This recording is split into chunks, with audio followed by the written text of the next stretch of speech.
Sanjana Goyal. I am from Lord Buddha institute.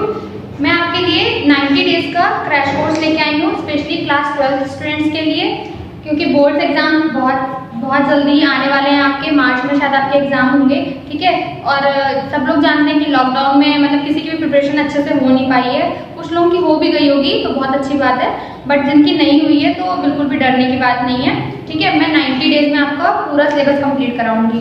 तो मैं आपको बेसिकली फिजिक्स पढ़ाऊंगी। फिजिक्स में आपको क्या बोलते हैं, आज मैं आपको इलेक्ट्रोस्टैटिक पढ़ाऊंगी, ठीक है। इलेक्ट्रोस्टैटिक आपका फर्स्ट चैप्टर है। इसमें ये टॉपिक्स हैं जो मैं आज आपको एक्सप्लेन करूंगी इस वीडियो में। बाकी आगे फर्दर जो भी हमारी नेक्स्ट वीडियो आती रहेंगी तो उसमें मैं टॉपिक्स ऐड करती रहूंगी, ठीक है। तो आपको जितना भी मैं पढ़ाऊँ यहाँ पे, जैसे कि फिजिक्स के मैं नोट्स बनवाऊंगी, प्रॉपर मैं आपको समझाऊंगी, ठीक है। और फिर भी अगर आपको कोई दिक्कत आए तो मैंने हैंड रिटन नोट्स भी प्रोवाइड करूंगी मैं, ठीक है। वो आपको हमारे टेलीग्राम चैनल पे मिल जाएंगे। वीडियो के एंड में मैं लिंक दे दूंगी, तो वहां से आप जाके देख सकते हैं। और बाकी जो भी मैं आपको समझाऊं, अगर आपको उसमें कोई डाउट आता है तो आप मुझसे कमेंट बॉक्स में पूछ सकते हैं, ठीक। बाकी आपको डरने की जरूरत नहीं है, सिर्फ आपको जो मैं पढ़ाऊँ वो अच्छे से पढ़ के जाना है, अच्छे से समझ के जाना है और नोट्स प्रिपेयर करके जाना है, ठीक। आपका एग्जाम इजीली हो जाएगा। एक्चुअली होता क्या है कि हम लोग पढ़ के तो पूरा जाते हैं, हमें आता भी होता है, बट वहाँ एग्जाम में जाके क्या होता है ना, डर एक हमारे मन में होता है कि हम पता नहीं कैसा एग्जाम आ जाएगा या कैसा पेपर आ जाएगा, टफ तो नहीं होगा या इजी तो नहीं। हमारे मन में यही सब क्वेश्चन चल रहे होते हैं, ठीक है। और हमें टेंशन किसकी होती है, रिजल्ट की। हम पहले पेपर नहीं सॉल्व करते अपना, हम रिजल्ट के बारे में पहले सोचते हैं, ठीक है। तो आपको वो नहीं सोचना है, आपको सिर्फ अपना बेस्ट देना है, अपना 100% देना है। कैसे देना है, कैसे आप देंगे, आपको नोट्स प्रिपेयर करने हैं, अच्छे से पढ़ के जाना है, जितना मैं पढ़ाऊँ वो आपको पढ़ के जाना है, ठीक है। और डरना नहीं है, ठीक है। तो आज मैं आपको पढ़ाऊंगी इलेक्ट्रोस्टैटिक। इलेक्ट्रोस्टैटिक से आप क्या समझते हैं, मैंने बोला इलेक्ट्रोस्टैटिक, इलेक्ट्रो से तो सब समझ में आ गया होगा कि इलेक्ट्रिसिटी की बात हो रही होगी, कुछ ना कुछ चार्ज से रिलेटेड होगा। स्टैटिक मतलब कि स्टेशनरी, रुका हुआ।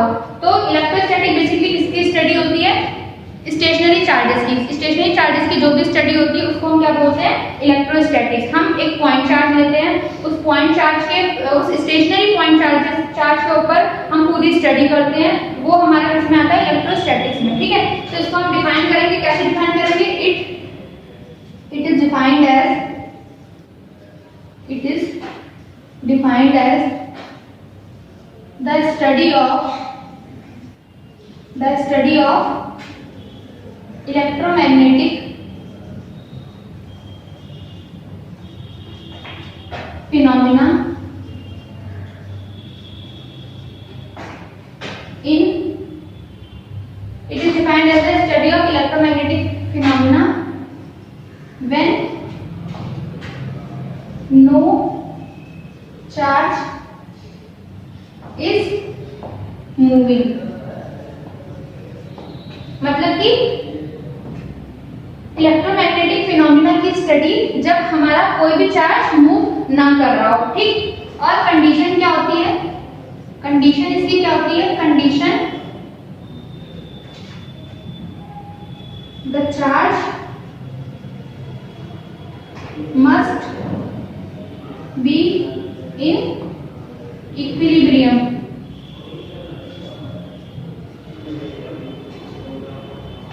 चार्ज हमारा किसमें होना चाहिए, इक्विलिब्रियम कंडीशन में होना चाहिए। पोजीशन उसकी क्या होनी चाहिए, इक्विलिब्रियम होनी चाहिए। मतलब स्टैटिक हो तो इक्विलिब्रियम कंडीशन क्या हुई कि जो चारों साइड से उस पर फोर्स लग रहा हो, जो फोर्स ऑफ हमारा इलेक्ट्रोस्टैटिक फोर्स होता है, अट्रैक्शन या रिपल्शन का इंटरेक्शन फोर्स जो होता है, वो हमारा किसी भी पॉइंट चार्ज है, कोई भी हमारा पॉइंट चार्ज है, ठीक है। तो उस पर चारों तरफ से लगने वाला फोर्स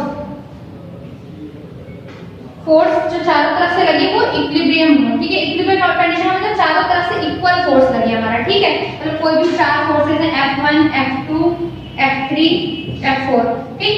तो ये हमारा पॉइंट चार्ज है, स्टेशनरी पॉइंट चार्ज, उस पे जो चारों तरफ से फोर्स लगे वो हमारा इक्विलिब्रियम हो, इक्विलिब्रियम कंडीशन में हो, ठीक है। तो उस स्टडी को, उस इलेक्ट्रोमैग्नेटिक फिनोमेना, ये जो फिनोमेना हो रहा है स्टेशनरी चार्ज पे, इस स्टडी को हम क्या कहते हैं, इलेक्ट्रोस्टैटिक, ठीक। अच्छा, अब यहाँ पे मैंने चार्ज की बात की। अब ये चार्ज होता क्या है, ठीक। चार्ज से हम क्या समझते हैं, आपको अगर बोला जाए कि चार्ज को आप डिफाइन करिए तो आप चार्ज को कैसे डिफाइन करेंगे, तो हम चार्ज को ऐसे डिफाइन करेंगे कि चार्ज हमारा क्या होता है, it is the property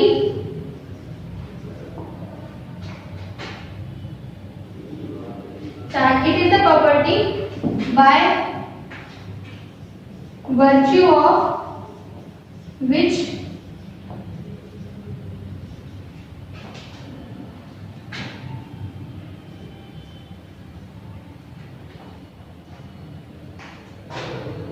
the force of electrostatic interaction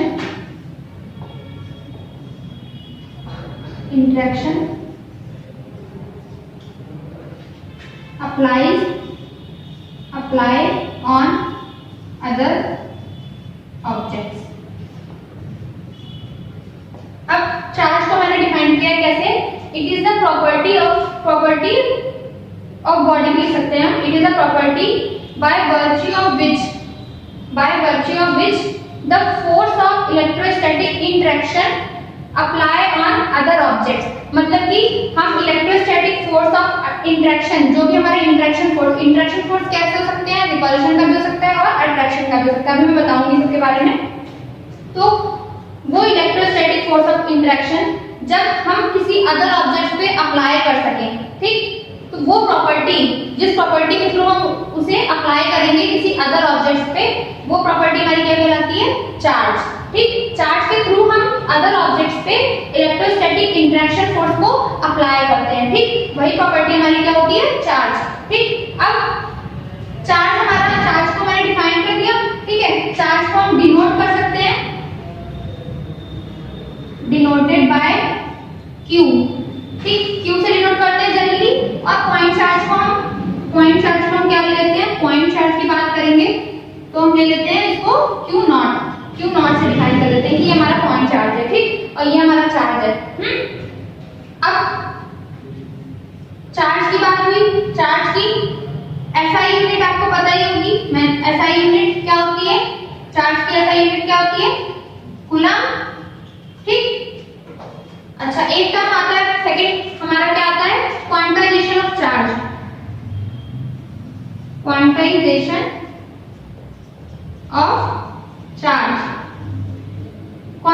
of charge से हम क्या समझते हैं? ठीक, चार्ज को हम कैपिटल Q से डिनोट करते हैं. ठीक, क्वांटाइजेशन ऑफ चार्ज जो हमारा होता है वो कैपिटल Q से डिनोट करते हैं. तो क्या होता है ये? Q is equal to NE. ठीक, ये होता है हमारा Q is equal to NE. n का क्या होता है वहां पे हमारा? n जो होता है हमारा वो इंटीजर होता है. ठीक, ये हो सकता है हमारा 1 2 3 4 5. ठीक, तो यहाँ पे जो हमारा चार्ज होता है वो क्या होता है? इंटीग्रल मल्टीपल होता है. ये हमारा इंटीजर हो गया, इंटीग्रल मल्टीपल होता है किसके? चार्ज ऑन 1 इलेक्ट्रॉन के. तो यहाँ क्वांटाइजेशन ऑफ चार्ज की डेफिनेशन क्या लिखेंगे हम? इंटीग्रल मल्टीपल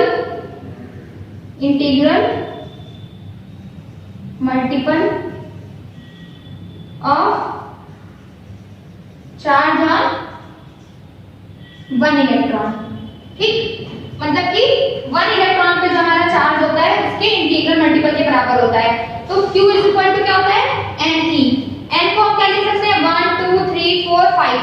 ठीक, ये हम Q की वैल्यू लिख सकते हैं. ठीक है, n की वैल्यू लिख सकते हैं. ठीक, 1 2 3 4 5 और Q हमारा क्या हो गया? n into E. नाउ ये हमारा क्वांटाइजेशन ऑफ चार्ज का फॉर्मूला होता है Q इक्वल टू NE. तो E की वैल्यू इसमें क्या होती है? चार्ज ऑन 1 इलेक्ट्रॉन क्या होता है? 1.6 into 10 to power minus 19 coulomb. ये होती है हमारी E की वैल्यू. जब हम न्यूमेरिकल सॉल्व करेंगे तो हमारी ये वैल्यू बहुत यूज में आएगी. तो E की वैल्यू आप याद रखिएगा क्या होती है? 1.6 into 10 to power minus 19 coulomb. ठीक, और मेन बात मैं आपको बताती हूँ, इलेक्ट्रोस्टैटिक में या फिजिक्स में हम कभी भी क्या होता है? यूनिट हम लिखना नहीं भूलते हैं. अगर हम यूनिट लिखना भूल जाते हैं तो हमें मार्क्स नहीं मिलते हैं. ठीक है, मार्क्स आपका यूनिट का हाफ मार्क्स होता है. तो आपको यूनिट लिखना नहीं भूलना है. जैसे कि चार्ज आएगा तो हम कूलम लिखेंगे उसके साथ. ठीक, ये हो गया आपका क्वांटाइजेशन ऑफ चार्ज. अब चार्ज कितने टाइप के होते हैं? टाइप्स ऑफ चार्ज मैं आपको बताऊंगी. टाइप ऑफ चार्ज हमारे चार्ज 2 टाइप के होते हैं. क्या होता है? Positive charge and negative charge. तो चार्ज को कैसे हम क्या लिखेंगे? Type of charge. क्या होता है, फर्स्ट हो गया हमारा पॉजिटिव और सेकंड हो गया हमारा नेगेटिव। ठीक, ये हमारे दो तरह के चार्ज होते हैं। अच्छा, इसी में एक चीज आती है कि जो हमारे लाइक चार्जेस होते हैं, ये नोट में आप लिख लीजिएगा, like charges repel each other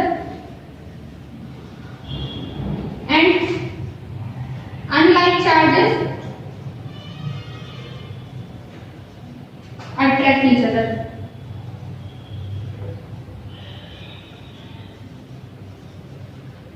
अच्छा, इसका क्या मतलब है, लाइक चार्जेस मतलब सेम चार्जेस, जैसे कि अगर पॉजिटिव केवल मैंने पॉजिटिव पॉजिटिव लिया है, सिर्फ मैंने लिया है पॉजिटिव एंड पॉजिटिव, तो ये हमारा सेम हो गया। और अगर सिर्फ मैंने लिया है नेगेटिव एंड नेगेटिव, तो ये हमारा इनमें इन दोनों चार्जेस के बीच में कैसा फोर्स ऑफ अट्रैक्शन होगा, अट्रैक्शन नहीं होगा, इसमें फोर्स ऑफ रिपल्शन होगा। ठीक है, तो फोर्स ऑफ इंटरेक्शन कैसा होगा, रिपल्शन।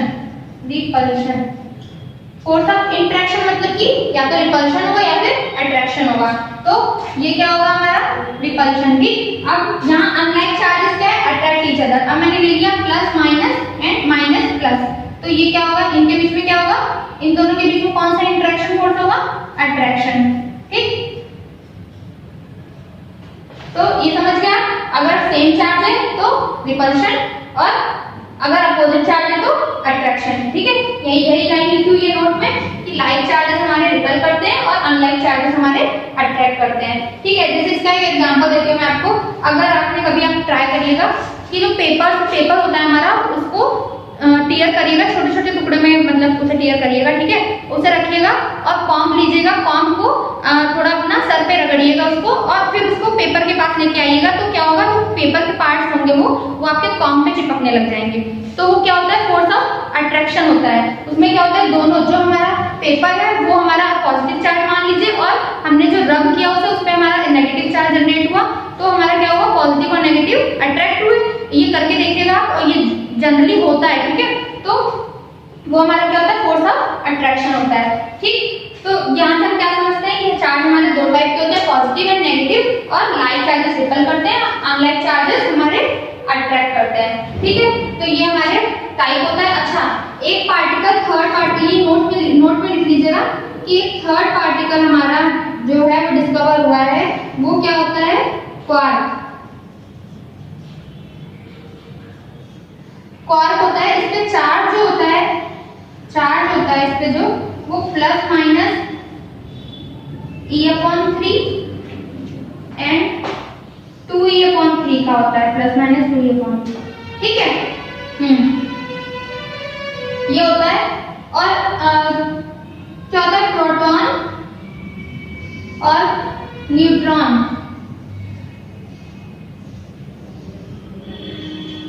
प्रोटॉन और न्यूट्रॉन के कॉम्बिनेशन से, इन दोनों के कॉम्बिनेशन से जो एंटाइटी बनती है उसी को हम क्या कहते हैं, क्वार्क।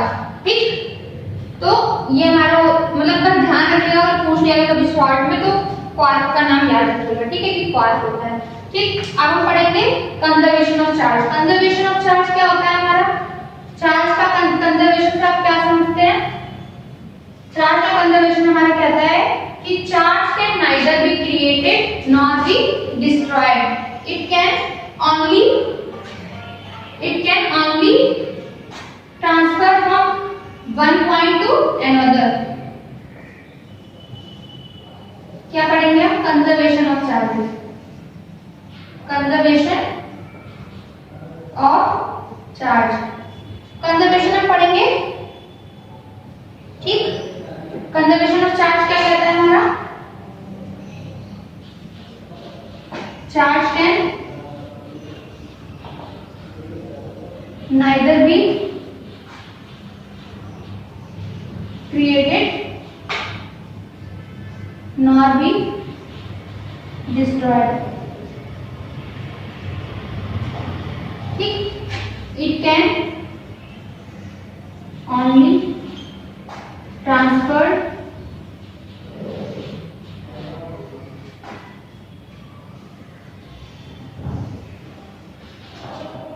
from 1 to another। ठीक, ये हमारी डेफिनेशन किसकी होती है? कंजर्वेशन ऑफ चार्ज की। कि कंजर्वेशन क्या कहता है कि चार्ज को हम ना ही क्रिएट कर सकते हैं ना ही उसे खत्म कर सकते हैं, डिस्ट्रॉय कर सकते हैं। It can only be transfer from one point to another. जैसे कोई भी चार्ज हमारा वो यहाँ पे है तो हम उसे इस पॉइंट तक, अगर हमें ए पे है तो अगर उसे हमें बी पे लाना है तो हम उसे ट्रांसफर कर सकते हैं, बट ना ही इस चार्ज को हम क्रिएट कर सकते हैं ना ही इस चार्ज को हम डिस्ट्रॉय कर सकते हैं। ठीक है, तो ये हमारा होता है कंजर्वेशन ऑफ चार्ज। ठीक, अब कंजर्वेशन ऑफ चार्ज कई बार डेफिनेशन पूछी जाती है तो ये आप याद रखिएगा। ठीक है, अब हम पढ़ेंगे कूलम्ब्स लॉ ऑफ इलेक्ट्रोस्टैटिक। ये आपका सबसे इंपॉर्टेंट लॉ है इलेक्ट्रोस्टैटिक का, पूरा इलेक्ट्रोस्टैटिक्स पे डिपेंड है, इस लॉ पर डिपेंड है, तो इसे बहुत अच्छे से पढ़िएगा। क्या है? Coulomb's law of electrostatic.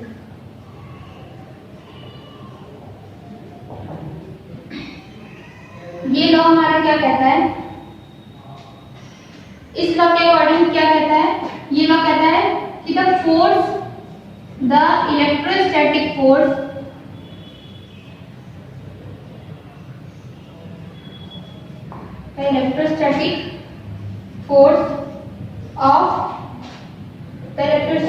of interaction is directly proportional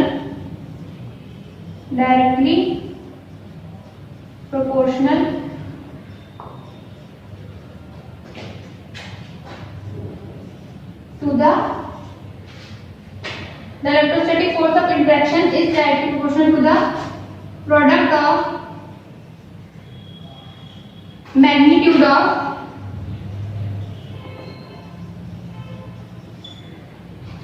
of two point charges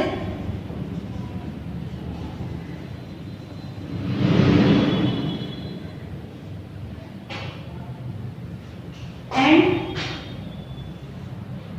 inversely proportional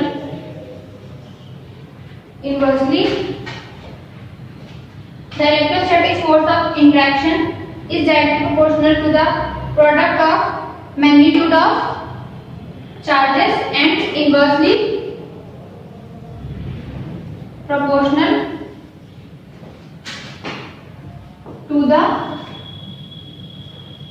distance between them।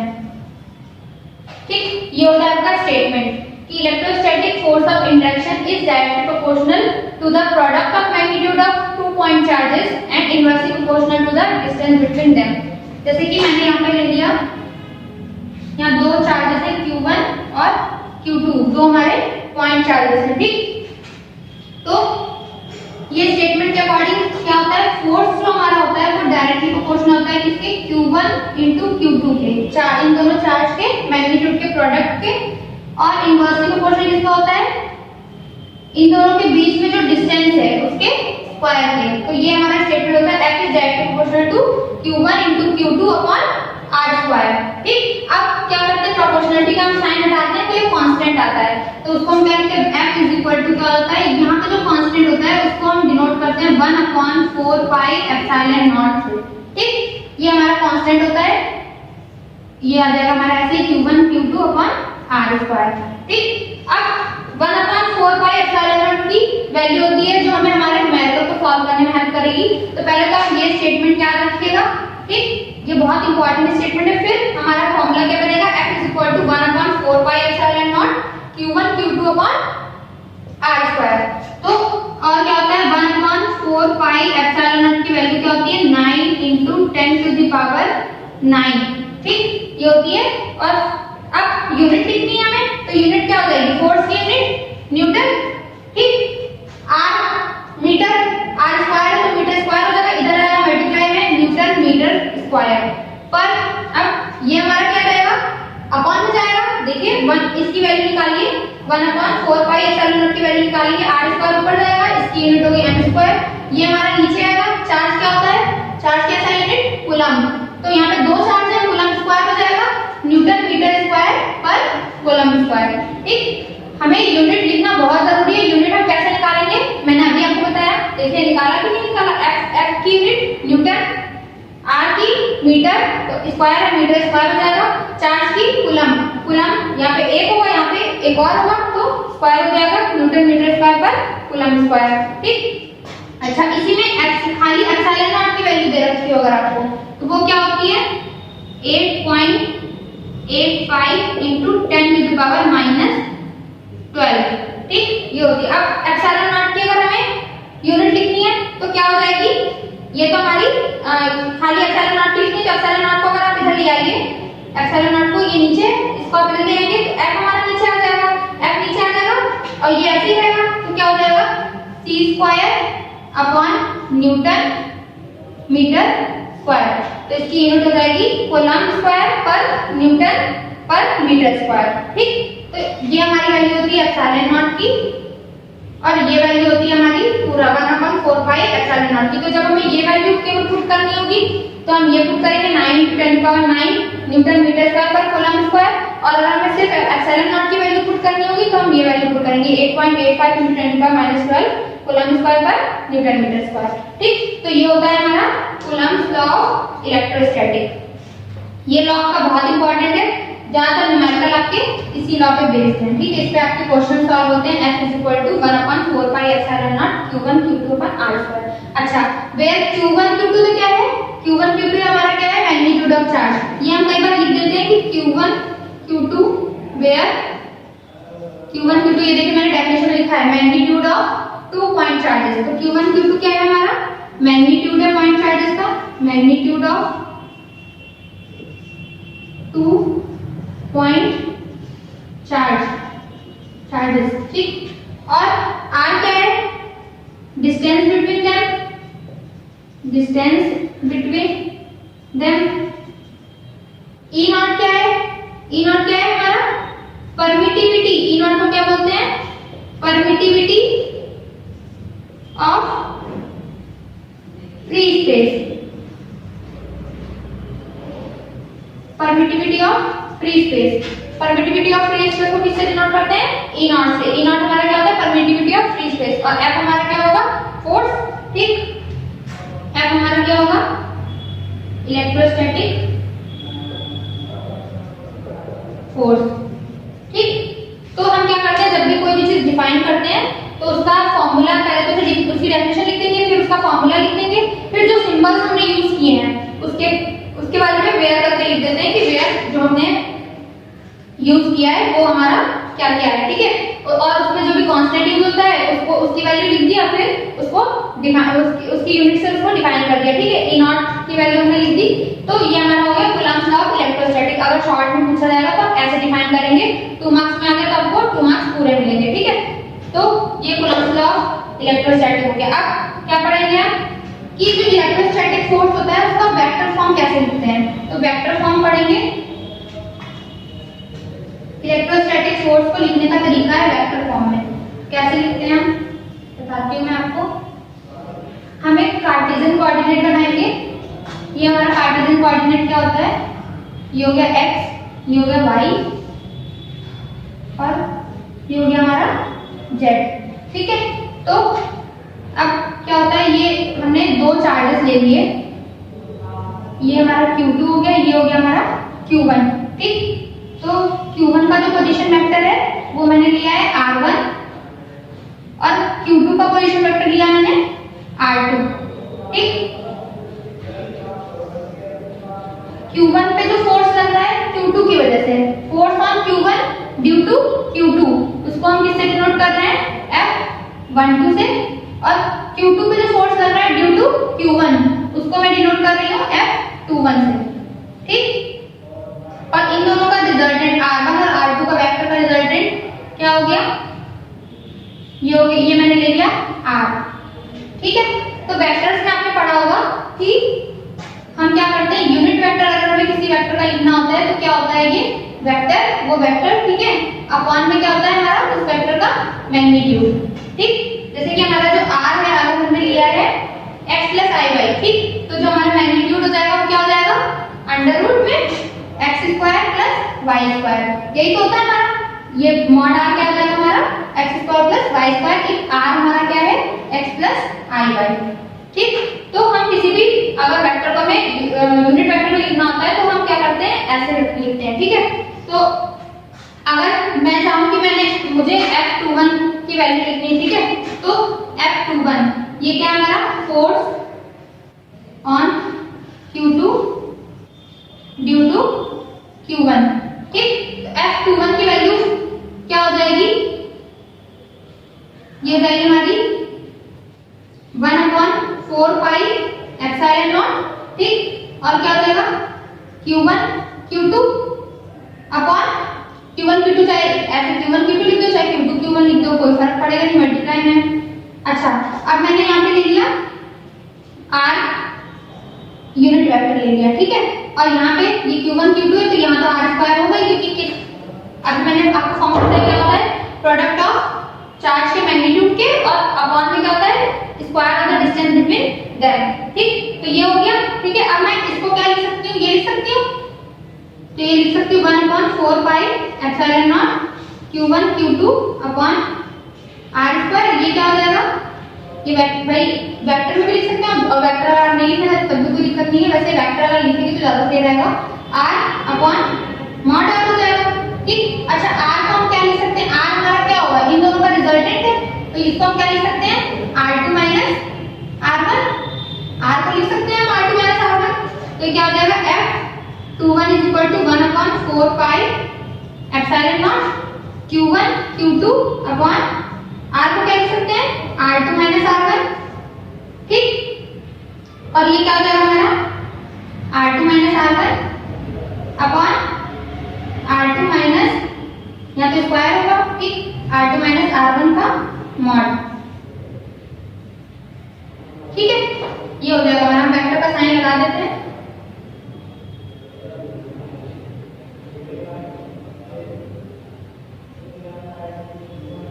ठीक, तो ये हमारा F21 की वैल्यू आ गई। ठीक है, अच्छा ऐसे ही हम सिमिलरली F12 की वैल्यू लिख लेते हैं, लेकिन और क्या होता है इसका, F12 जो हमारा होता है वो क्या होता है, माइनस ऑफ F21। ठीक, F12 क्या होता है हमारा, माइनस ऑफ F21। ठीक, तो हम क्या लिखेंगे, जब माइनस से मल्टीप्लाई कर देंगे तो ये क्या हो जाएगा 1/4 pi epsilon naught Q1 Q2, क्योंकि जो क्या होता है रिजल्टेंट फोर्स, मैंने आपको क्या बताया था कि जो रिजल्टेंट फोर्स होता है वो हमारा इक्विलिब्रियम कंडीशन में होना चाहिए। ठीक, तो ये हमारा क्या हो जाएगा F12 क्या हो जाएगा माइनस F21, तभी तो क्या होगा जब हम सम करेंगे तो F21 प्लस F12 लिखेंगे। ठीक, तो F12 को क्या लिख सकते हैं, जैसे कि हम ये करेंगे F12 प्लस F21। ठीक, तो हम F12 को क्या लिख सकते हैं, माइनस F21 प्लस F21 रहेगा, तो रिजल्टेंट तभी तो हमारा 0 आएगा, तो ये हमारी क्या कंडीशन हो जाएगी, इक्विलिब्रियम की कंडीशन हो जाएगी। ठीक है, इसीलिए हम F12 को क्या लिख सकते हैं, माइनस F21। अब इसकी वैल्यू क्या हो जाएगी, माइनस से मल्टीप्लाई कर देंगे अंदर, तो ये हो जाएगा R1 माइनस R2 और अपॉन में क्या हो जाएगा हमारा R1 माइनस R2 का square R1 minus R2 mod में। ठीक, अब इसी को हम थोड़ा सा और सही से लिखेंगे तो ये क्या हो जाएगा हमारा 1/4 pi epsilon naught Q1 Q2, नीचे क्या हो जाएगा R2 माइनस R1 का क्यूब, और ऊपर हमारा ये रहेगा R2 माइनस R1। सिमिलरली ऐसे ये हमारा F21 के लिए हो गया, F12 के लिए भी लिख सकते हैं 1/, सिमिलरली ऐसे लिख देंगे हम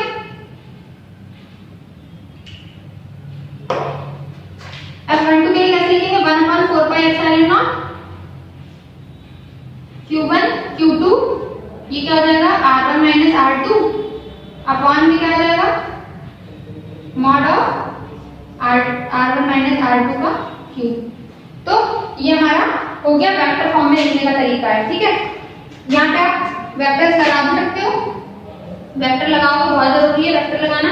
ठीक है, तो ऐसे आप लिख सकते हो इसको वेक्टर फॉर्म में, F21 F12 फोर्स को आपको वेक्टर फॉर्म में लिखना था, ऐसे लिख सकते हो। ठीक है, अच्छा अब हम पढ़ेंगे क्या होता है सेंट्रल फोर्स। सेंट्रल फोर्स क्या होता है, सेंट्रल फोर्स ये होता है कि जब भी किसी भी दो पॉइंट चार्ज के बीच में जो भी दो पॉइंट चार्जेस के ऊपर जो फोर्स लग रहा होता है वो हमेशा किस डायरेक्शन की क्या होती है, वो हमेशा पैरेलल या 2 पॉइंट चार्जेस पर जो फोर्स लगता है वो हमारा पैरेलल होता है, और उसी फोर्स को, इस फोर्स को क्या कहते हैं, सेंट्रल फोर्स कहते हैं। ठीक है, सेंट्रल फोर्स हमारा क्या होता है, 2 पॉइंट चार्जेस पे लगने वाला फोर्स जो कि पैरेलल डायरेक्शन में होता है, पैरेलली लगता है, वो हमारा क्या होता है, सेंट्रल फोर्स। और इलेक्ट्रोस्टैटिक फोर्सेस जो हमारे होते हैं वो हमेशा कंजर्वेटिव फोर्सेस होते हैं। कंजर्वेटिव फोर्स से हम क्या समझते हैं, कंजर्वेटिव फोर्स का मतलब ये होता है कि जो नेट वर्क डन हो, मतलब कि जो हमारा वर्क डन हो रहा है किसी भी चार्ज को एक पॉइंट से दूसरे पॉइंट पे लाने के लिए, वो हमारा नेट वर्क डन हो वो 0 हो, और पाथ पे डिपेंड है। जैसे कि एक हमारा पॉइंट चार्ज है वो ए पॉइंट पे है, ठीक है, तो ये कोई भी हमारा पाथ ट्रैवल किया और इस पॉइंट पे वापस आ गया, ठीक है, इस पॉइंट पे वापस आ गया, तो जो भी हमारा वर्क डन हो, नेट वर्क डन वो हमारा 0 हो, मतलब कि हमारा जो वर्क डन हो वो पाथ पे डिपेंड ना करे, तो वो क्या होगा, हमारा कंजर्वेटिव फोर्स। और क्या होता है हमारा कंजर्वेटिव फोर्स। इलेक्ट्रोस्टैटिक फोर्सेस जो होते हैं वो हमारे हमेशा कंजर्वेटिव फोर्स होते हैं। अच्छा, नॉन कंजर्वेटिव क्या होगा, नॉन कंजर्वेटिव फोर्स वो होगा जब भी हमारा कोई भी चार्ज एक पॉइंट से दूसरे पॉइंट पे ले जाया जाए, तो उसके बीच में भी कुछ ऐसे फोर्सेस आ जाएं, फोर्स ऑफ फ्रिक्शन हो गया जैसे कि, या कोई अदर फोर्स आ जाए, और जिसकी वजह से क्या हमारा नेट वर्क डन 0 ना हो, नॉट इक्वल टू 0, उसमें क्या होता है, नॉन कंजर्वेटिव फोर्स। तो कंजर्वेटिव फोर्स में क्या हो जाएगा, work done is equal to 0, और नॉन कंजर्वेटिव में क्या हो जाएगा, नॉन कंजर्वेटिव में work done is not equal to 0। ठीक है, तो ये होता है हमारा कंजर्वेटिव फोर्स और नॉन कंजर्वेटिव फोर्स। अब हम पढ़ेंगे कि इलेक्ट्रिक फील्ड हमारी क्या होती है। इलेक्ट्रिक फील्ड के बारे में पढ़ेंगे।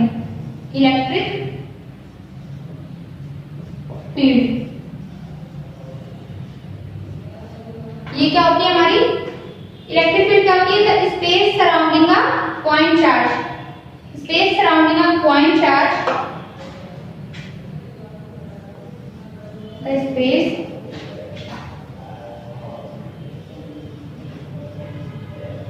surrounding a point charge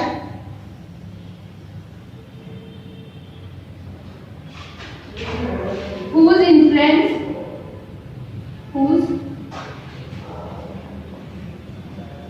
influence is experienced by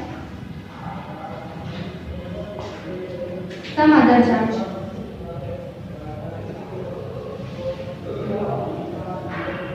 मतलब कि इलेक्ट्रिक फील्ड लाइन क्या होगी, space surrounding a point charge, कोई भी एक पॉइंट चार्ज है, उसके सराउंडिंग जो स्पेस होगा हमारा, कोई भी एक पॉइंट चार्ज है उसके सराउंडिंग स्पेस होगा, उस स्पेस के इन्फ्लुएंस में हमारा कोई सेकंड चार्ज आ जाए, या फिर जो हमारा कोई दूसरा चार्ज हो, ये हमारा एक चार्ज है Q1, ये हमारा है Q2, तो ये Q2 इस स्पेस को एक्सपीरियंस करे, मतलब कि इसे Q2 को लगे कि हाँ Q1 के सराउंडिंग एक स्पेस है, जो कि जिससे कि क्या हो रहा है कि Q2 पे फोर्स लग रहा है Q1 के द्वारा, और Q1 पे फोर्स लग रहा है Q2 के द्वारा। ठीक है, तो एक ऐसा स्पेस जो कि Q2 भी एक्सपीरियंस करे कि हाँ वो Q1 के सराउंडिंग एक स्पेस है, उसी स्पेस को क्या बोलते हैं, इलेक्ट्रिक फील्ड।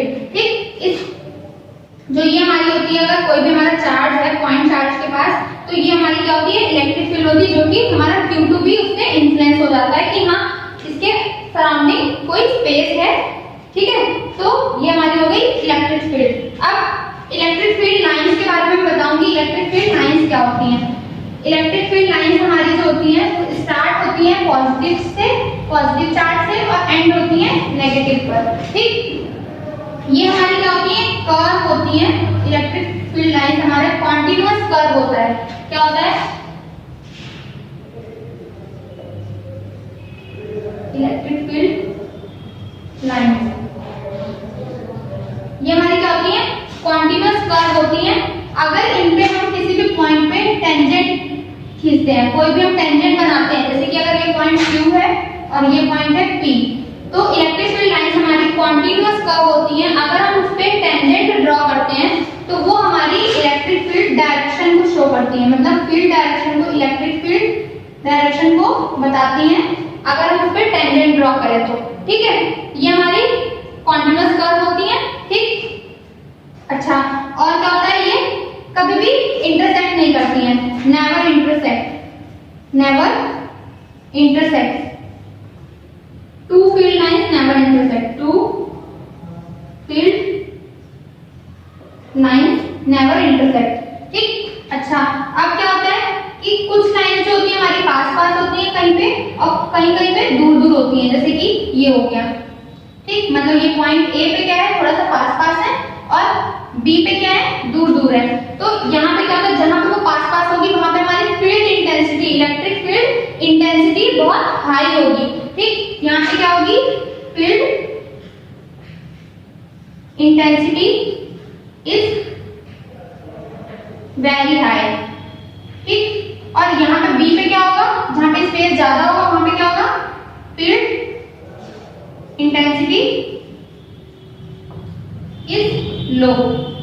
अच्छा, तो इलेक्ट्रिक फील्ड लाइंस की डेफिनेशन क्या लिख सकते हैं कि they are the continuous curve. Continuous curve होते हैं अगर हम उस पे टेंजेंट ड्रॉ करें। ठीक, कॉन्टिन्यूअस कर्व पे अगर हम टेंजेंट ड्रॉ करते हैं तो वो हमें इलेक्ट्रिक फील्ड लाइंस की डायरेक्शन में मिल जाती है, वही हमारी क्या होती है, इलेक्ट्रिक फील्ड लाइंस। ठीक, the tangent drawn on the continuous curve which gives us the direction of electric field lines. ठीक, यही हमारी क्या होती है, इलेक्ट्रिक फील्ड लाइंस। नाउ अब हम बात करेंगे इलेक्ट्रिक फील्ड इंटेंसिटी की। फील्ड इंटेंसिटी मैंने आपको बताया क्या होता है, अगर पास पास लाइंस है तो वहां पे हाई होती है, अगर दूर दूर है लाइंस तो वहां पे लो होती है।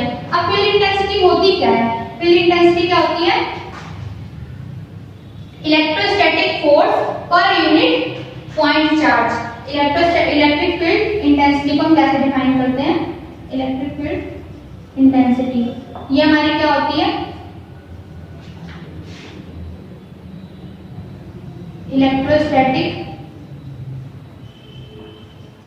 Force, it is defined as electrostatic force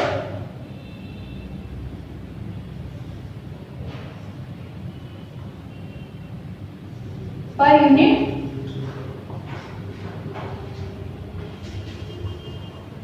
force acting per unit point charge। ये क्या होती है हमारी डेफिनेशन इलेक्ट्रिक फील्ड इंटेंसिटी की। कैसे डिफाइन करते हैं इसको, it is defined as the electrostatic force acting per unit point charge. Force कोई भी एक्ट कर रहा है, इलेक्ट्रोस्टैटिक फोर्स एक्ट कर रहा है पॉइंट चार्ज पर यूनिट पॉइंट चार्ज पर, तो वो हमारी क्या होती है, field intensity. E is equal to कैसे डिफाइन करते हैं, F अपॉन Q नॉट। ठीक, ये होती है हमारी इलेक्ट्रिक फील्ड इंटेंसिटी।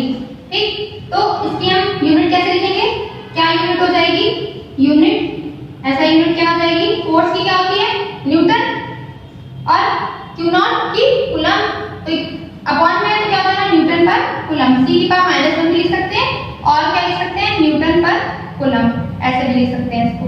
ठीक है, तो ये हमारी यूनिट हो गई, इसकी E की यूनिट हो गई। इलेक्ट्रिक फील्ड इंटेंसिटी को हमने क्या डिफाइन किया, electrostatic force acting per unit point charge, E is equal to F upon Q naught, और इसकी SI यूनिट क्या होगी, न्यूटन पर कूलम।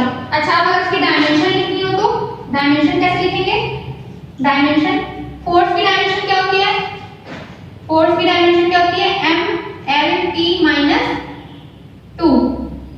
ठीक, ये होती है डायमेंशन फोर्स की। और चार्ज की क्या होती है, Q नॉट की क्या हो जाएगी, क्या होता है formula, I is equal to Q upon T होता है, Q upon T। तो Q की डायमेंशन क्या हो जाएगी, एम्पियर, और T उधर जाएगा तो क्या होगा, एम्पियर टाइम, यही तो होगी। ठीक है, एम्पियर टाइम हो जाएगी। अब डायमेंशन इसकी लिखनी है, हमें क्या लिखेंगे, फोर्स की क्या होती है, M L T - 2 अपॉन में क्या हो जाएगा, एम्पियर टाइम। ठीक, तो ये क्या हो जाएगी, M L A हमारा -1 हो जाएगा, और T क्या हो जाएगा, T -2 है, ये भी ऊपर जाएगा -1 1। ये हमारी हो गई डायमेंशन किसकी, इलेक्ट्रिक फील्ड इंटेंसिटी की। डायमेंशन कैसे निकाली, देखा फॉर्मूले से निकाली। फोर्स की हमें पता थी डायमेंशन, क्यू नॉट की पता थी। कैसे निकाल, क्या किया हमने, कुछ नहीं किया, बस फॉर्मूले में हमने डायमेंशन रख दी तो हमारा आ गया MLT A - 1, MLT - 3 A - 1। ठीक, ऐसे हम क्या करते हैं, डायमेंशन निकाल लेते हैं। अब ये हो गया हमारा इलेक्ट्रिक फील्ड इंटेंसिटी। अब बात करेंगे हम इलेक्ट्रिक पोटेंशियल की। इलेक्ट्रिक पोटेंशियल क्या होता है, इलेक्ट्रिक पोटेंशियल क्या होता है, जब हम किसी भी पॉइंट चार्ज को इंफिनिटी से किसी पॉइंट तक लेके आते हैं तो वो हमारा उस काम को करने के लिए जो हमारा वर्क डन होता है, work done per unit charge, वो क्या होता है, हमारा पोटेंशियल होता है। क्या होता है, पोटेंशियल, इलेक्ट्रिक पोटेंशियल। ये क्या होता है हमारा, work done in bringing a unit positive charge from infinity to that point. क्या होता है, work done in bringing a unit point charge लिख सकते हैं, unit point charge from infinity to that point। मतलब कि कोई भी चार्ज है वो हमारा इंफिनिटी पे है तो उसे किसी पॉइंट ए पे, ये हमारा इंफिनिटी है, ठीक, इंफिनिटी, उसे किसी पॉइंट ए तक लाना है। इस पॉइंट तक लाने के लिए जो हमारा वर्क डन होगा, work done per unit charge, ये हमारा क्या हो जाएगा, पोटेंशियल के बराबर होगा V = W/Q0। कैसे डिनोट करते हैं इसको, डिनोटेड बाय V। तो क्या हो जाएगा, V क्या हो जाएगा हमारा W/Q0। ठीक, ये हमारा क्या हो जाएगा, फॉर्मूला हो जाएगा इलेक्ट्रिक पोटेंशियल का, जहां पे V हमारा क्या हो जाएगा, इलेक्ट्रिक पोटेंशियल, W हमारा क्या है, work done, W work done, Q0 क्या है हमारा, पॉइंट चार्ज है, ठीक, Q0 हमारा क्या है, पॉइंट चार्ज। तो अब W की यूनिट क्या होती है, joule, SI unit of work क्या होती है हमारी, जूल, ठीक है। और SI यूनिट हमारी पोटेंशियल की क्या हो जाएगी, जूल/कूलम्ब। तो क्या हो जाएगा, जूल पर coulomb, SI unit of V क्या हो जाएगी, जूल पर कूलम्ब, ये और जूल पर कूलम्ब ऐसे लिख सकते हैं, ठीक है। तो ये हमारी क्या हुई, SI यूनिट ऑफ V। ठीक, अगर आप इसकी डायमेंशन लिखनी है,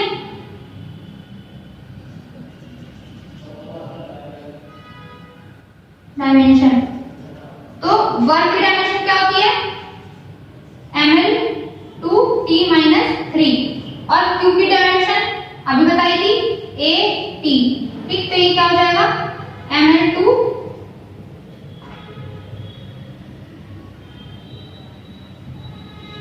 क्या हो जाएगा हमारा -4, ठीक, और A -1। तो ये हो जाएगी हमारी डायमेंशन किसकी, इलेक्ट्रिक पोटेंशियल की, ठीक है, क्योंकि W की डायमेंशन क्या होती है, ML/T-3, ठीक, और इसकी Q की क्या होती है, एम्पीयर टाइम, ठीक है, और ये हो जाएगी हमारी ML/T-4 A -1। ये किसकी हो जाएगी डायमेंशन, इलेक्ट्रिक पोटेंशियल की। तो इलेक्ट्रिक पोटेंशियल समझ में आया आपको, क्या होता है, work done in bringing a unit positive charge from infinity to that point. ठीक, ये हमारा क्या होता है, इलेक्ट्रिक पोटेंशियल। अब बात करेंगे हम पोटेंशियल ग्रेडियंट की। पोटेंशियल ग्रेडियंट क्या होता है हमारा,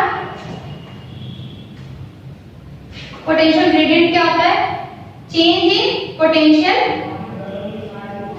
per unit change in distance. क्या होता है, पोटेंशियल ग्रेडियंट क्या होता है, change in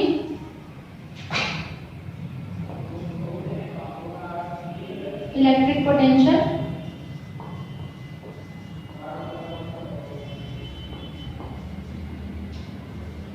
per unit change in distance, per unit change in distance. ठीक, तो ये क्या होता है dv अपॉन dr, ये क्या होता है हमारा पोटेंशियल ग्रेडियंट। ठीक, ये क्या होता है dv अपॉन dr। d हमारा क्या होता है बेसिकली चेंज, d क्या होता है चेंज। हम डेरिवेटिव आपने मैथ में पढ़ा होगा, मैथमेटिक्स में हम डेरिवेटिव निकालते हैं स्मॉल चेंज के लिए, तो ये हमारा स्मॉल चेंज ही होता है, d से हम डिनोट करते हैं इसको। क्या होता है change in electric potential per unit change in distance. अच्छा, इलेक्ट्रिक फील्ड इंटेंसिटी जो होती है उससे इसका रिलेशन क्या होता है, relation with field intensity, field intensity क्या होता है, E जो होती है वो हमारी किसके इक्वल होती है, negative gradient of potential dv upon dr। Minus का हो जाएगा, क्या होता है E is equal to negative gradient of potential. Electric field intensity के साथ रिलेशन इसका क्या होता है, E is equal to negative gradient of potential. ठीक है, तो आपको ये समझ में आया पोटेंशियल ग्रेडियंट क्या होता है, basically change in potential, change in electric potential upon change in distance. और फील्ड इंटेंसिटी से रिलेशन क्या होता है इसका, E is equal to minus dv upon dr, ये क्या होता है नेगेटिव ग्रेडियंट ऑफ पोटेंशियल। तो आज की वीडियो में बस इतना ही। ठीक है, ये टॉपिक्स मैंने आपको एक्सप्लेन कर दिए। अगर इसमें आपको कोई भी डाउट हो तो आप मुझसे पूछ सकते हैं, तो मैं कमेंट बॉक्स में आपको बता दूंगी।